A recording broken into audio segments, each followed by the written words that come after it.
PRP थेरापीबाट आज हामीले एकजनालाई उपचार गर्न गइरहेको छौँ। यो पिआरपी थेरापी भनेको बिरामीको आफ्नै शरीरको रगतबाट सेतो र रातो रगत छुट्याई, सेतो रगत चाहिँ हामीले यो अनुहारको जोर्नी टिएमजेमा हाल्ने गर्छौँ। यो किन भन्दाखेरि उहाँलाई यो मुख ठुलो खुलेर अड्किने समस्या थियो धेरै वर्षदेखि। त्यसपछि उहाँले मुख भइराख्ने हुन्थ्यो, अड्केर चाहिँ दुखाइ हुन्थ्यो। एक्सरेहरू, एमआरआईहरू गरेर हेर्दाखेरि चाहिँ भित्रको हड्डी खिएको थियो, भित्रको सफ्ट टिस्युहरूमा पनि ड्यामेज भएको रहेछ।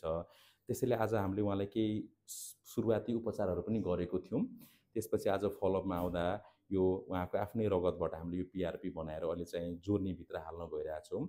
यसले भविष्यमा गएर जोर्नीलाई नेचुरल थेरापीबाट पुनर्जीवन दिने काम गर्छ, जसले गर्दा उहाँको यो मुख अड्किने समस्या, त्यसपछि दुखाइ हुने समस्याहरू कम भएर जानेछ। सँगसँगै हड्डीलाई र त्यहाँभित्रको त्यो स्ट्रक्चरहरूलाई चाहिँ यसले चाहिँ अझै रिमोडलिङ गरेर पुनर्जीवन दिने काम चाहिँ गर्छ।